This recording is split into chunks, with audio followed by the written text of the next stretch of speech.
A very special day, the continuing of our changing of the guard at Bellevue, Maine, losing some very good people from the operation, but it's a happy day because it's a great day for him and all the work he's done. Dear Larry, it gives me great pleasure to extend my warmest personal greetings on the occasion of your retirement from the United States Postal Service. Please accept this service award certificate in appreciation and recognition for over 39 years of postal service. I wish to thank you for your personal contribution and commitment to our efforts for a better postal service. Best wishes for many years of happy retirement. Sincerely, Darrell Stoke, District Manager.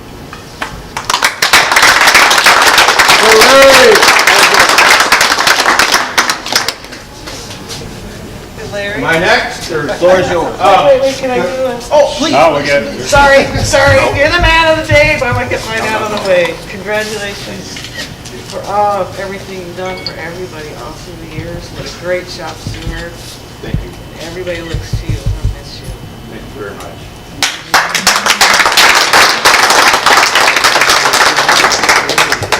You do it.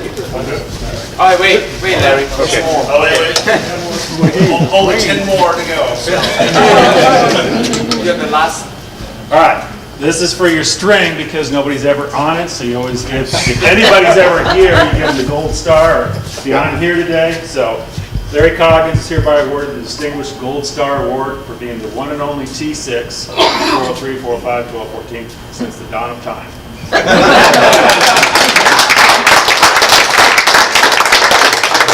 We got one more here. Here we go. Special from us. Okay. Oh, thanks, buddy. All right. Oh, you got that one.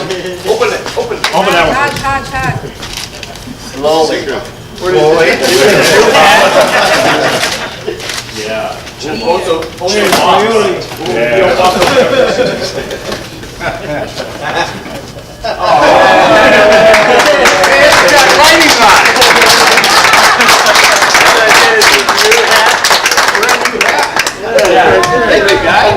We're replacing the old ones. I just guessed that though. I didn't even know.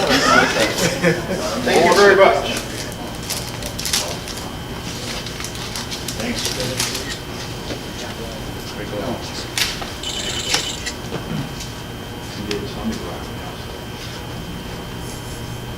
Thanks, guys.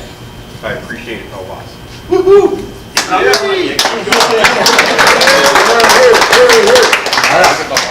Now, you wanted the Million Mile Award. I'm still working with them on it. But I thought we got one better and give you the Million and 1 Mile Club for always going the extra mile. Thank you.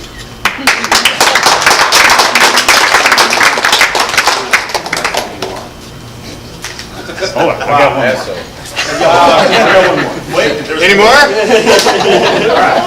Wow, more. So you got a new hat now, but it's said if your uniform's dirty,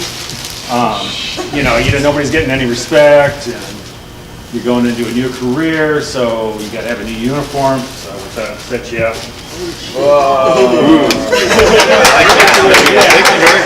You look good. The cows will respect you out there. Well, no, they won't do that either. They'll respect you, and then they'll laugh at you. It's a hat day, I'm telling you. No. I have a new hat on if you all didn't notice. Pictures, okay? You can open up mine too. No. I'll do that one later. This was not an easy decision, guys. I decided, actually, when I sent away to see how much I would get paid. That's what we're all here for. The certificate says 39. I will tell you, I had saved, fortunately enough, to have sick leave to add to a year, so I'm going to get paid for 40. So to all you people, save your sick leave because it's going to pay me for as long as I live the rest of my life. It's not just one of those things that you use right now. So save it. The first thing I have to do, I have to thank my wife. Without her love and support, I wouldn't be here, where I'm at today. I have to thank my daughters, Amanda, who's here, and Jennifer, who couldn't be here. She's flying back from business. But my son-in-law, Eric, and grandson, Johan, are here. Again, Without your patience, love, and caring, I wouldn't be where I'm at. Third, I need to thank you guys and to the people that are here before you. Most of you have made my job easier. You make it happy to come here. And if you think we're not family, you're wrong. We are. We spend as much time together as you do or more than with your own family. I've lost a few good friends along this journey. One of them left me with something I carry today. Mike Grisham. The last thing I talked with him, or he told me when he was in the hospital bed right over here, was, don't ever have any regrets. Don't wish you had done something, saw somebody gone somewhere. You never know when your time is up. We're not in charge of that. I've also got to learn a lot about people from other parts of the world, not just here. Different cultures, different ways of life, and it's made me a better person. So thank you all. When I came to Bellevue, it seemed like it was a bedroom community to Seattle. I think there was only, and Gary could probably correct me on this, there might have been only a dozen buildings, 10 to 12 buildings, and I was thinking the other day, that were 6 stories or taller here when I started. Now think about that. And Eastside Catholic High School was where Bellevue Park is now. 4th Avenue didn't go all the way through from Bellevue Way to 100. Azteca used to be right down at the end of this road. That made for some interesting happy hours. Stamps were 20 cents when I started. I think they're 55 today. I think it's still a pretty good deal. If you don't think the community doesn't care about the post office or you're wrong. They do care. All we have to do is look back to last month when it snowed like hell around here, and we didn't get service to them for 2 or 3 days. They would line up at the door, the phone never stopped ringing. That's a fact. They do care about it. They may complain about missed deliveries or where's their parcels, but they do care. I had a lady just yesterday in Medina thank me for what we do. So they do care. I have a short story to tell you about me that you guys don't know. Most of you, or some of you know, I grew up in Michigan. I was born and raised about 3 hours north of Detroit in a poor farming community.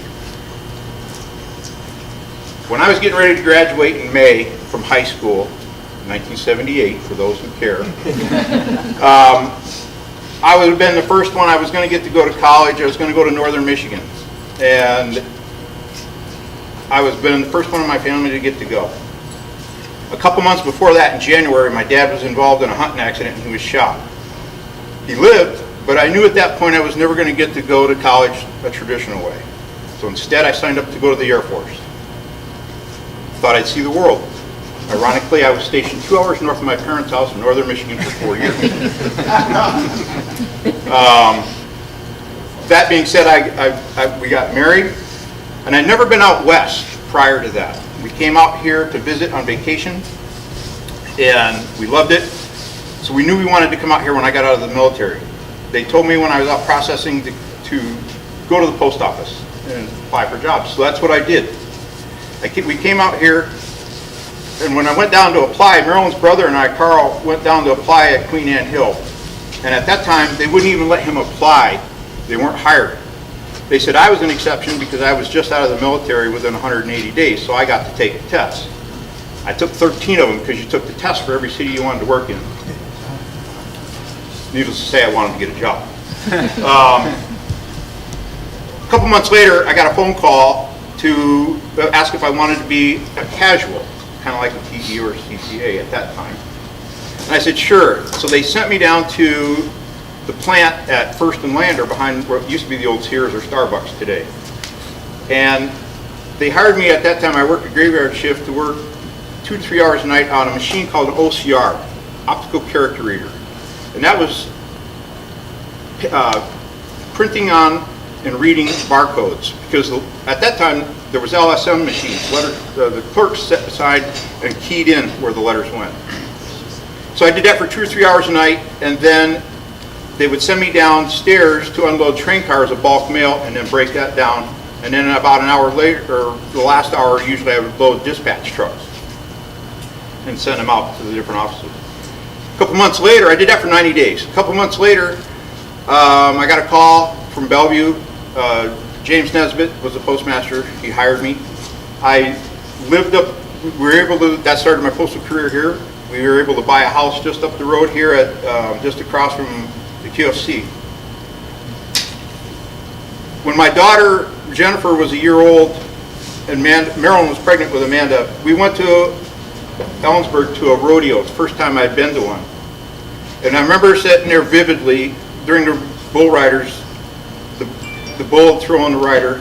The bull came up into the grandstand. I grabbed Jennifer and Marilyn, we went booking. I thought it was the greatest thing ever.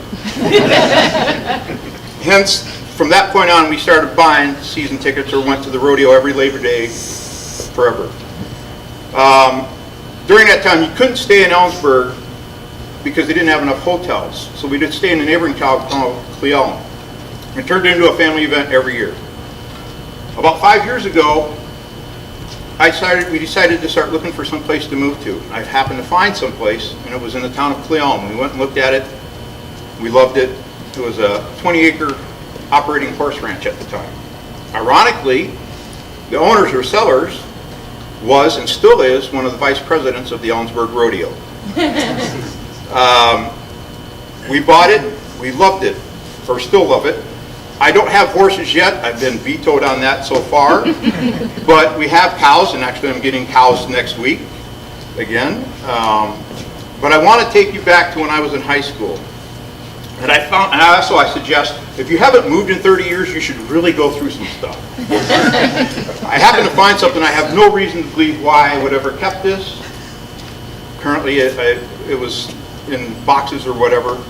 This is a book from when I was in high school, a senior. When I was 18 years old, they filled my favorite song, favorite movie, teacher, your hopes and dreams or secret ambition. And before I tell you what I wrote down, I would ask you guys, never give up on your hopes and dreams. Believe in them, whether you write them down, no matter how hard it is, no matter how long it takes. Because if it can happen to me, it can happen to you. What did I write down when I was 18 years old? And remember, I'd never been out here. I wanted to own a horse ranch out west, and I got to prove it. God bless you all. Thank you all.